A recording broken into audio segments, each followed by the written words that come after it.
There are no cameras, but we are getting notes as far as what is happening inside. And to discuss what we are hearing, let's bring in our guest who is watching along with us. National Trial Attorney Michael Jaafar is here. Michael, thank you so much for joining us. I'm going to list a couple of things that we're hearing about inside of the courtroom because it's Mark Agnifilo who is delivering these remarks. And he's telling this jury that this was the prosecution's attempt to criminalize kinky sexual preferences and drug use, that the bedroom, the intimate part of this defendant's life is what is being criminalized here, that it's not racketeering. He says witnesses have been taking the stand and none of them have said, yes, I am part of a racketeering enterprise. He talked about this being a lifestyle, swingers, threesomes, but essentially it's being described as him mocking the government for an exaggerated trial. How do you think that is likely going over with these jurors? I mean, that's a defense they have to take, but I'm baffled as to why they didn't bring any witnesses or at least Sean Combs to the stand to say that, right? Because here's the thing. I said in the middle of this trial that whenever you are going to try a case, if you perceive there to be a weakness in your case, you lean hard into the strength of your case. So I say that for the government, because the government knew before the trial started that they knew that the weakness in their case was the word coercion, right? How are they going to get the jury to believe that Sean Combs coerced these people, committed had a criminal sexual enterprise and racketeered his way to the top, right? How are they going to do that? They leaned hard into the strong side of their case, which is the grossness and the sheer depravity of his conduct. They put on witness after witness, weeks of witnesses who just showed you that Sean Combs had a depraved lifestyle. They did that because they were hoping it would distract the jury when they went to the jury deliberation room on the word coercion. They wanted them to get to the word coercion by looking at the sheer grossness of his conduct and say no rational person would ever believe they were stepping into that situation. When they stepped into a situation, a relationship with Sean Combs, they never thought that he would use money as a hook for them to be part of this, and then he controlled them. So I think it's going good, Julia. It just baffles me that these very competent, capable attorneys didn't put on any witnesses. I mean, Sean Combs is a trained actor. He's acted in plays. He knows how to cry on cue, how to emote on cue. He knows how to do things that I can't do, most people can't do.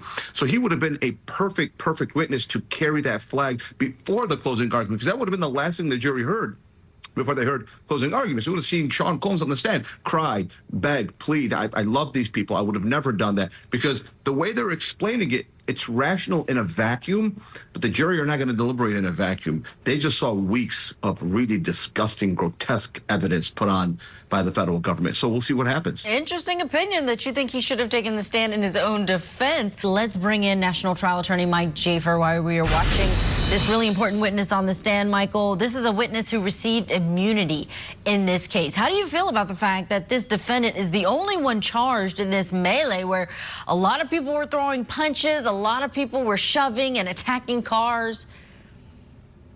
I think the fact that he was the person who stabbed another person and killed somebody is really the line of demarcation for those prosecutors. Look, this is a sad situation here, Julia. This trial highlights like the tragic consequences of like escalating teen violence, group dynamics, and how, you know, like split-second decisions at emotionally charged moments can lead to lifelong consequences, right? And so that's why I think this kid was the only one charged. It's very rare to see another kid who handed someone a knife, because he handed him the knife, right, to be testifying under immunity. That's a little bit disorienting for me to see.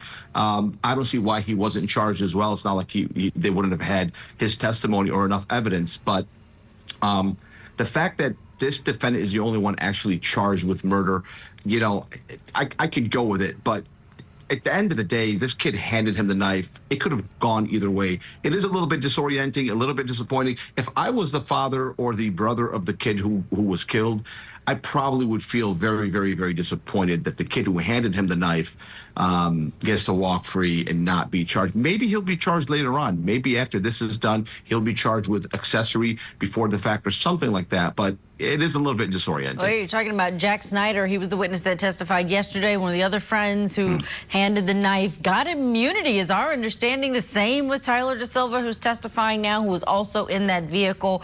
It is a strange situation, but you can only imagine that these prosecutors had a heavy burden to figure out what to do with all of these teens, especially with one teen dead and one who actually did the stabbing. Michael Jaafar, stand by. We're going to get more testimony from Tyler Da Silva in when we come back.